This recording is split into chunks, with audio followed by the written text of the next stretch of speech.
Oh yeah, you're here. I got a little caught up in riding. I kind of forgot that I was supposed to be filming too. I'll admit this is my first time riding in the snow, so I am a little focused on the task at hand. I'm sure you can forgive a new rider. So I've been practicing stopping. I know I didn't do too good at that first one.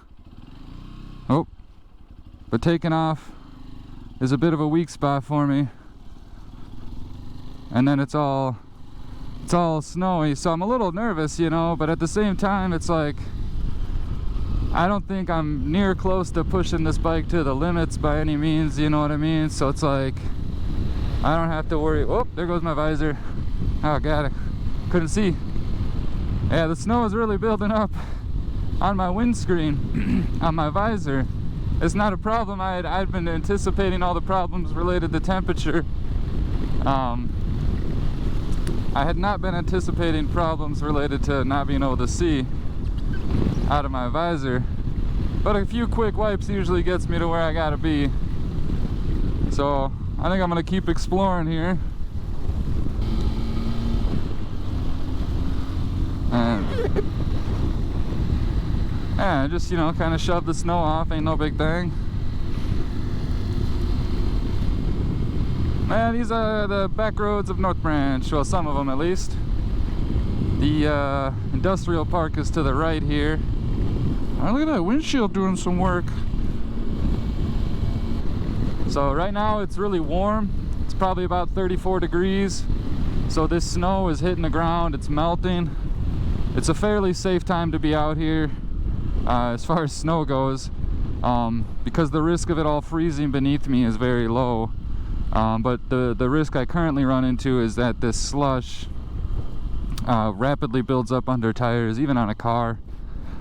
And oop, yeah, see, I let out the clutch a little hard there. I've been trying to get used to using the rear brake, as I've been mostly front braking. And yeah, I largely ride on dirt roads. I know I'm kind of sticking to blacktop right now.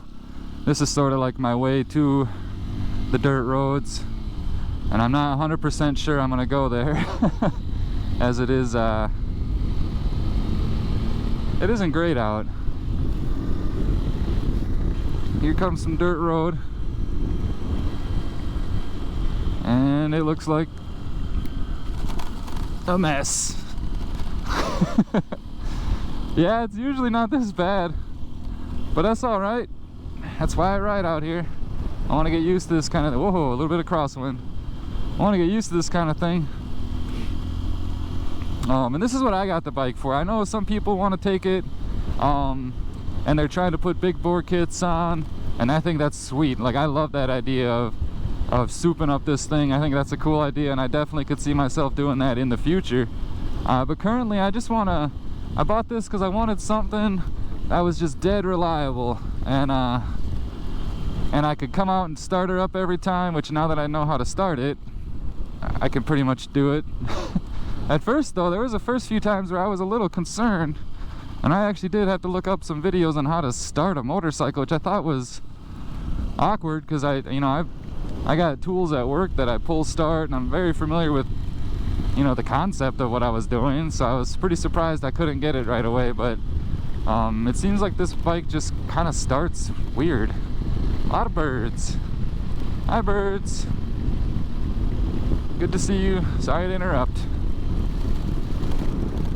But yeah, I don't know what kind of concerns people got about this thing as far as can it do this, can it do that. It can do this. You know, I don't feel particularly unsafe. You know, it's kind of fun. I consider this fun, I guess. But, whoop. I will probably consider it fun until I fall over and hurt myself. In which case, I will say it was fun while it lasted. Whoop. Oh god. Oh yeah, that one almost sucked. Alright. See, normally I'm going like 40 down this road, which I think sounds insane when I say it out loud, but when you do it, it feels so much more stable. Like, it's really kind of crazy. And I don't know if that's just a thing with motorcycles. But yeah, it really does. Yeah, I think I might have ridden too far. My left hand is getting cold. You're only supposed to ride half as far as you can, because you have to ride back. Oh, I turned my brights on at some point.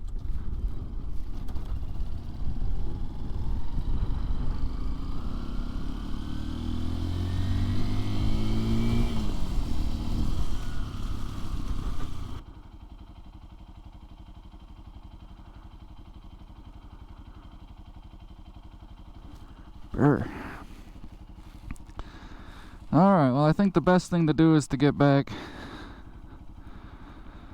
Oh yeah, these are so cold. Alright, so these are good gloves in the summer though, or at least the rest of the season. But let's say when it gets to be 50, you might want to start thinking about some other gloves. 40 and wet, you're gonna have yourself some cold little pausies. Yeah, I think the best bet now is to head back. Whoop! Hope I didn't yank that out. I did not. Just had to prove a point, really.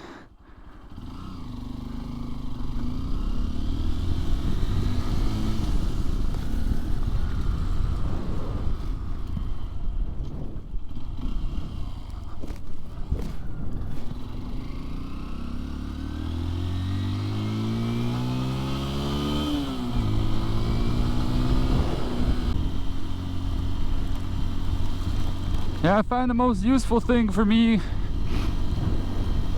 kind of feel like my left foot's getting wet. It is.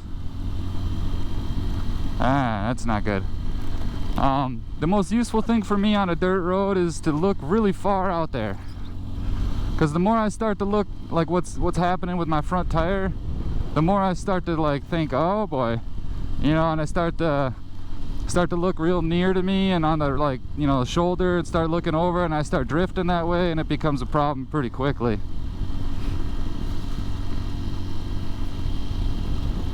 I was thinking about heated grips, but a lot of people are saying the XR150 just doesn't really have a whole lot of like excess electricity to be doing stuff like that with, so I don't know. I certainly would like to, because it does sound like a lot of people say, like, oh yeah, if you're gonna try to, like, there's no amount of glove that's gonna make this warm, but heated grips instantly changes the game, you know. So I've heard that a lot, or rather read that a lot, and it seems like it's hard to argue with, you know. Like, yeah, I could see if my hands were, oh boy. Yeah, this is probably the slipperiest I've been out here, that's for sure. And like, there's like these deep ruts keep trying to yank me around, which is fine. That's all just part of the fun. Oh, scaring the birds again.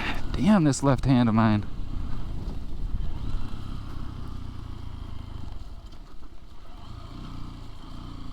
Oh, don't go too slow. Okay, started drifting out. Oh, we're in another one of them ruts, and we're three. We're three. We're through? We're free? Both of them. Neither. There's still more to go.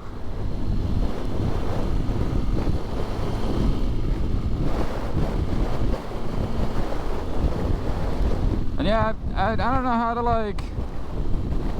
So my experience driving manuals is with cars. And you know, I've always had a tachometer to like confirm my suspicions, I guess. Because, you know, you get a feel for it, and I'm not out here racing or nothing like that, so it's not like I'm chasing that max power point before I shift or something. But I do worry that I almost bogged this thing down a bit, and I wish I had some kind of gauge to tell me, like, yep, this is 2,000 RPMs, and you know, because a lot of people are saying one of the worst things to do is to be too low in the range, because that causes like some detonation issues. That instead of the compressor or the piston moving freely, it like squishes itself because it's not moving fast enough. I forget exactly how it all works, but when I was looking at it, it made sense to me. And I have, you know, a lot of these bikes are like high revving monsters that want to be up there real fast. So my left hand is bringing me some pain, I ain't gonna lie. I definitely went too far. I should have known. I mean, I knew my gloves weren't going to be very great, so this one's on me, people. What I like to do with stuff like this, because I do work outside in the winter building fences, so what I like to do is I'll take like some of those surgeon gloves, you know, them plasticky ones, and or vinyl maybe they are, even rubber, whatever, and I'll place them underneath my gloves, and then put the gloves on, or I'll put them on and then put my gloves on, and that layer of rubber really provides like a nice layer of water / windproofing. And I tell you, it turns a lot of gloves that aren't very great into a nice warm pair of gloves. So but yeah, this is a XR150 driving outside in the winter in Minnesota, in the snow. Not just the winter, but actively snowing. But not snow on the ground, I guess. So there's that one more, like, well, there isn't snow on the ground technically. I'm like, yeah, you're right, but in Minnesota they plow this stuff so quickly and rapidly, and you know, the reality is there's maybe like a day or two where there's snow on the road. You have to go off-road to get the snow. And I don't think this bike will be capable of doing that. I don't know though. I don't know, honestly. I've gotten into some mud that instantly caused me problems, but I absolutely believe that was rider error. You know, I'm just not very experienced. You know, what you see on the bike are the miles I've driven. It had, I believe, 2 when I first got it, and now we're up to 271. Sorry. I didn't want to embarrass myself out here. I feel like people are all looking at me, but I'm always very self-conscious like that. I don't know. Yeah, I mean, you can't get cheaper insurance, you can't get better fuel economy. It's just a matter of dressing for... Sorry, a big blast of wind caught me off guard. It's just a matter of dressing for it. And right now, my biggest gripe is my hands. Oh, I feel like I'm really having to work to get to 40. This windshield is not, well, you know, I would say some shit about the windshield, but the reality is it's blocking a ton of wind off my body right now. And that's probably a huge part of why I feel as warm as I do. Oh gosh, that was weird. It was like a wind pushing me from the right, and then it switched over to a left side. Must be coming from directly in front of me at a slight angle. But yeah, my hands are definitely, I couldn't do this for any longer than I'm about to go do this at home. I need better gloves for sure. My boots are maybe okay. I feel like there's water coming in my left one on the outside of it, which when I look down, it does look like a really bad kind of a joint there. So it's very possible that they are leaking in. There's a semi.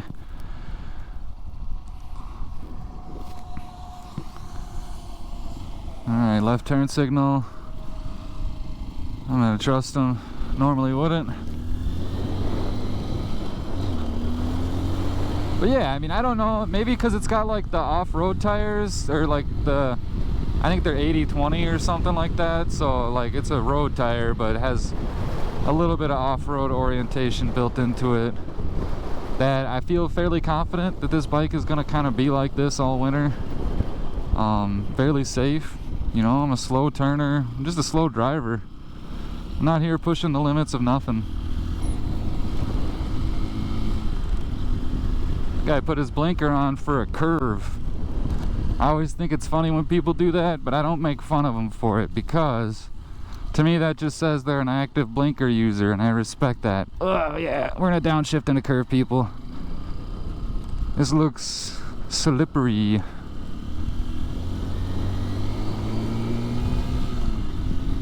I have a lot of experience losing traction with the back tire because of the dirt roads I ride on. They're normally pretty dusty, you know, so the tire kind of just sort of wanders around and you end up just kind of skating around with your front tire. I don't know, it's a weird sort of balance thing that once I did it for 150 miles, I kind of got used to, like, oh, okay, like, we're fine, everything's fine. This is just like, feels like something's gonna happen, but like, it's all good.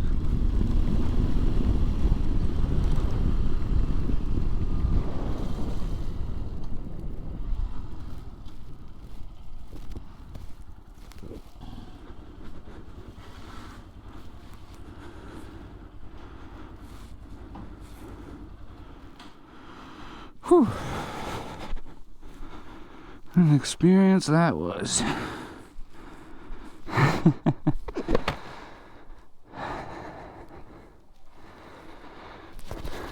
There you go. That's me riding the XR150 in the rain / snow / Minnesota winter. Oh man.